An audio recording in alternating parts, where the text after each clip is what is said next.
Au nom de l'Assemblée générale, j'ai l'honneur de souhaiter la bienvenue à Son Excellence, Monsieur Mamadi Doumbouya, président du Comité national pour le rassemblement et le développement, président de la République de Guinée et chef de l'État, et je l'invite à prendre la parole devant l'Assemblée.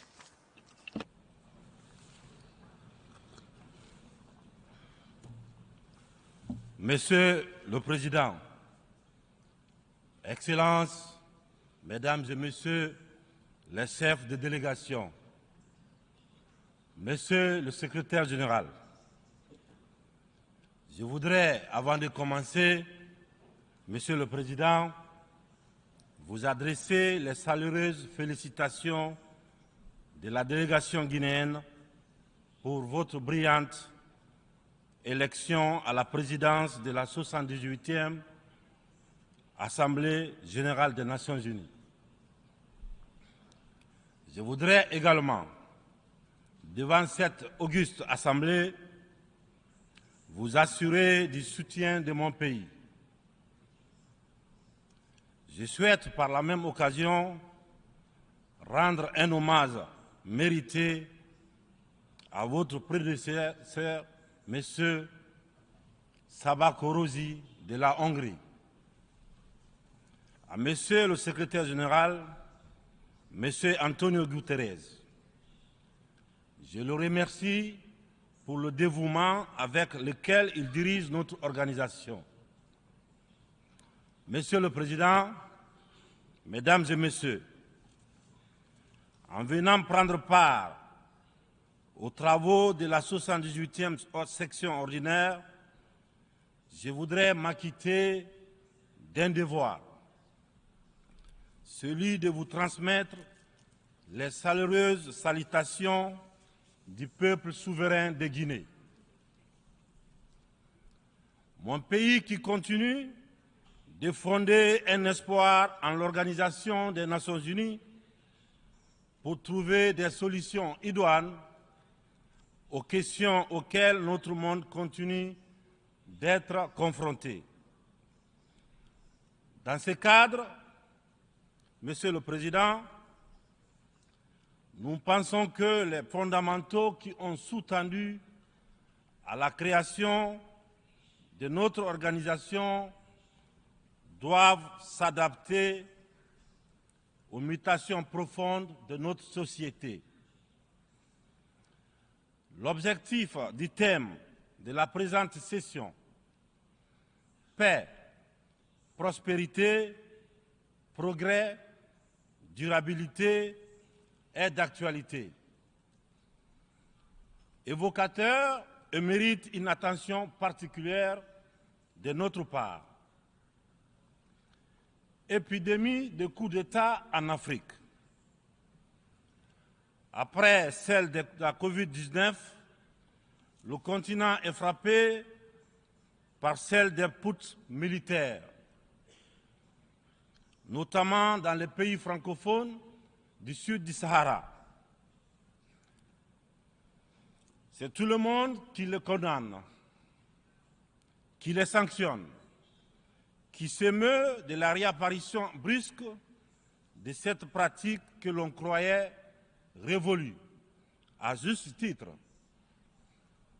Mais j'ai envie de dire que la communauté internationale doit avoir l'honnêteté et la correction de ne pas se contenter de dénoncer les seules conséquences, mais de s'intéresser et de traiter les causes. Les coups d'État, s'ils se sont multipliés ces dernières années en Afrique, c'est bien parce qu'il y a des raisons très profondes. Et pour traiter le mal, mesdames et messieurs, il faut s'intéresser aux causes racines. Le putschiste n'est pas seulement celui qui prend les armes, qui renverse un régime. Je souhaite que l'on retienne que les vrais putschistes, les plus nombreux, qui ne font l'objet d'aucune condamnation, c'est aussi ceux qui manigancent, qui utilisent la fourberie, qui trichent pour manipuler les textes de la Constitution afin de se maintenir éternellement au pouvoir. C'est ceux en col blanc qui modifient les règles du jeu pendant la partie pour conserver les rênes du pouvoir. Voilà les putschistes les plus nombreux. Monsieur le Président, Mesdames et Messieurs, je fais partie de ceux qui, un matin, ont décidé de prendre nos responsabilités pour éviter à notre pays un chaos complet, une situation insurrectionnelle. Aucune force politique, toute complètement neutralisée à l'époque, n'avait ni le courage ni les moyens de mettre fin à l'imposture que nous vivions. La rectification institutionnelle à laquelle mes frères d'armes et moi avons pris nos responsabilités le 5 septembre 2021 n'était qu'une conséquence de cette situation de chaos qui avait fini par fissurer le tissu social et mettre à mal le vivre ensemble. Sans être exhaustif, nous pensons que les transitions qui sont en cours en Afrique sont dues à plusieurs facteurs parmi lesquels on peut citer les promesses non tenues, l'endormissement du peuple, le tripatouillage des constitutions par des dirigeants qui ont pour seul souci de se maintenir au pouvoir au détriment du bien-être collectif. Aujourd'hui, le peuple africain sont plus que jamais éveillés et décidés à prendre leur destin en main. La mauvaise répartition des richesses crée des inégalités sans fin. La famine, la misère qui rendent le quotidien de nos populations de plus en plus difficile. Ces inégalités font partie des causes des événements qui mettent en péril surtout le vivre ensemble. Quand les richesses d'un pays sont dans les mains d'une élite, alors que les nouveau-nés meurent dans les hôpitaux par manque de couveuses, il n'est pas surprenant que dans de telles conditions, nous assistons à des transitions pour répondre aux aspirations profondes du peuple. L'Afrique souffre, mesdames et messieurs. Elle souffre d'un modèle de gouvernance qui lui a été imposé. Un modèle certes bon et efficace pour l'Occident, qu'il a conçu au fil de son histoire, mais qui a du mal à passer et à s'adapter à notre réalité, à nos coutumes, à notre environnement. Hélas, j'aimerais dire que la grève n'a pas pris. Je sais que lorsque je dis cela, tout de suite, ils sont nombreux à se dire encore un bidas qui veut tordre le cou à la démocratie. Encore un soldat qui veut imposer sa dictature. Cependant, de façon très claire, sans hypocrisie, sans faux semblant, les jeux dans les jeux. Nous sommes tous conscients que ce modèle de démocratie que vous nous avez si insidieusement et savamment imposé après le sommet de la Baule en France, presque de façon religieuse, il ne marche pas. Les différents indices économiques et sociaux sont là pour démontrer que ce n'est pas un jugement de valeur, sur la démocratie en elle-même, croyez-moi, bien entendu, c'est un constat, c'est un bilan. Sur plusieurs décennies d'expérimentation chaotique de ces modèles dans notre environnement, une période où il n'a été question que des outils politiques, au détriment, bien sûr, au détriment de l'essentiel, qui est l'économie, la transformation de nos matières premières sur place. Permettez-moi de pousser l'exercice de vérité un peu plus loin. Avec ma courte mais intense expérience à la gestion d'un État, la Guinée, j'ai mieux mesuré à quel point ce modèle a surtout contribué à entretenir un système d'exploitation et de pillage de nos ressources par les autres, et une corruption très active de nos élites, des leaders nationaux à qui on a souvent accordé des certificats de démocrates. Et en fonction de leur docilité ou de leur aptitude à brader les ressources et les biens de leur peuple, ou encore de leur facilité à céder aux pseudo-recommandations et injonctions des grandes puissances. Je dois d'ailleurs, dans ce sens, confesser que tout ce à quoi je fais face dépasse l'imagination.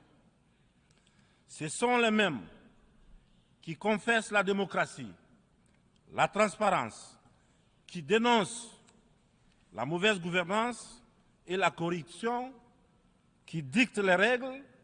C'est eux qui, en offrent très discrètement et sournoisement, redoublent de pression pour nous faire céder notre patrimoine dans des contrats léonins. Je comprends certains dirigeants, quelques-uns de mes prédécesseurs, qui, parce qu'ils avaient des fragilités, parce qu'ils étaient sous pression, ou parce qu'ils traînent des casseroles, ou surtout parce qu'ils avaient des agendas politiques, ont cédé à ce qu'on leur demandait. Je les comprends sans les approuver. Certains m'ont même rappelé que si j'avais un agenda politique, je serais moins à l'aise pour mener à bien les réformes auxquelles mon gouvernement et moi nous nous sommes attaqués. Une chose est certaine, nous n'avons qu'une seule préoccupation, le bien-être du peuple et le vivre ensemble. C'est cela notre priorité. C'est pourquoi la transition que je dirige a choisi de se consacrer avec méthode en fixant les objectifs clairs dans un ordre précis. Le social, l'économie et le politique.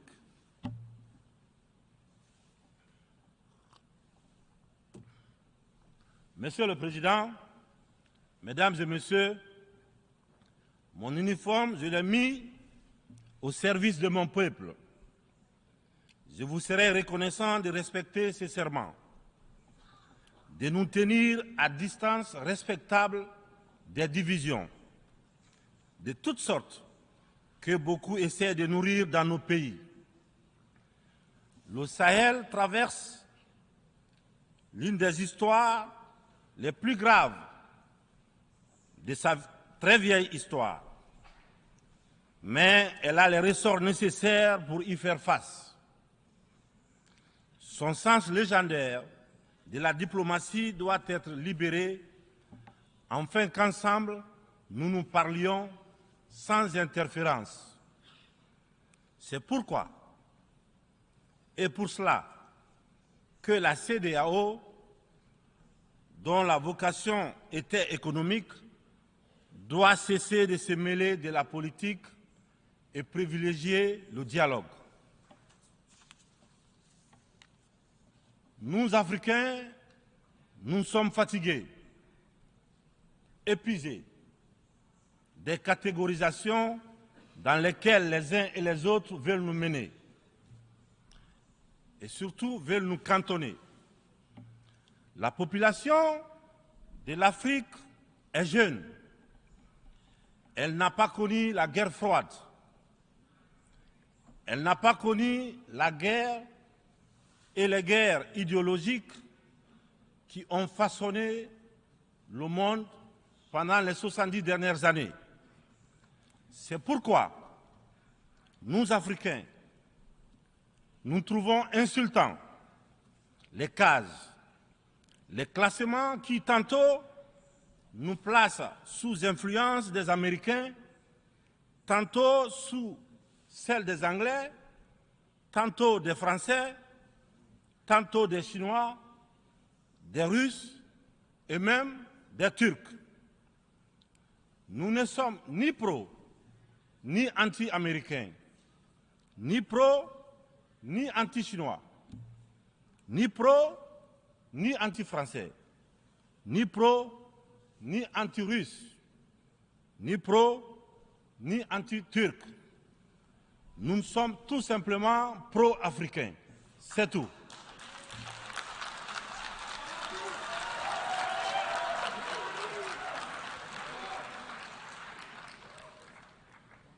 Nous mettre sous la coupe de telle ou telle puissance est une insulte, du mépris, du racisme vis-à-vis d'un continent de plus d'1,3 milliard de personnes. Il est important, dans cette prestigieuse et influente Assemblée, que l'on comprenne clairement que l'Afrique des papas, la vieille Afrique, c'est terminé.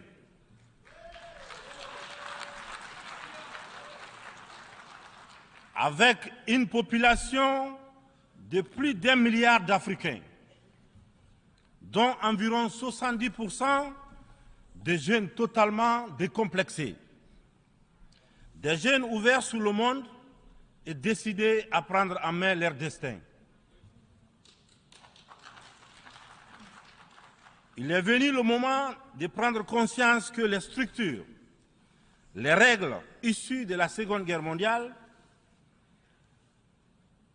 en l'absence de nos États qui n'existaient pas encore, sont obsolètes.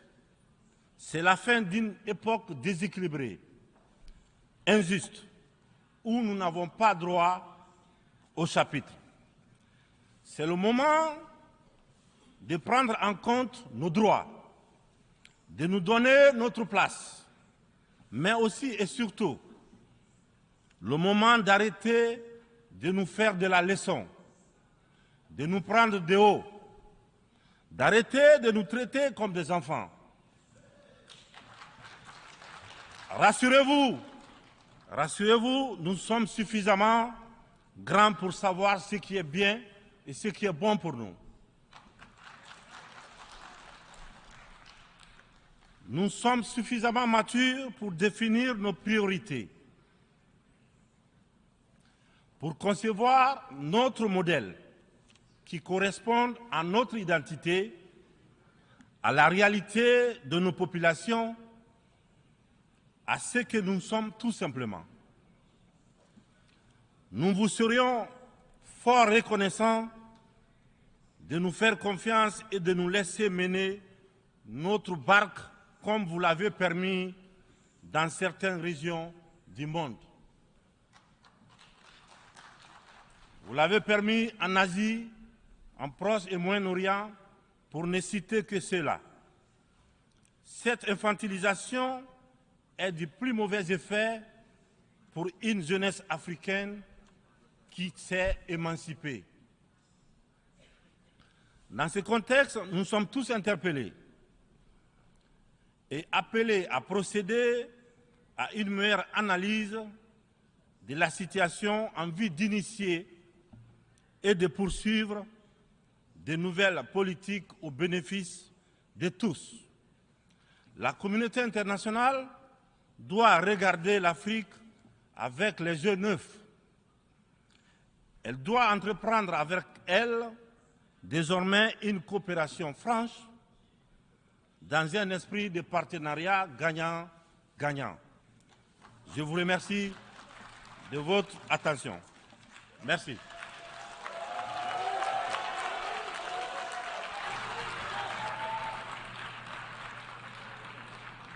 Au nom de l'Assemblée générale, je tiens à remercier le président du Comité national pour le rassemblement et le développement, président de la République de Guinée et chef de l'État, de l'allocution qu'il vient de prononcer. Je prie le protocole de bien vouloir raccompagner son Excellence.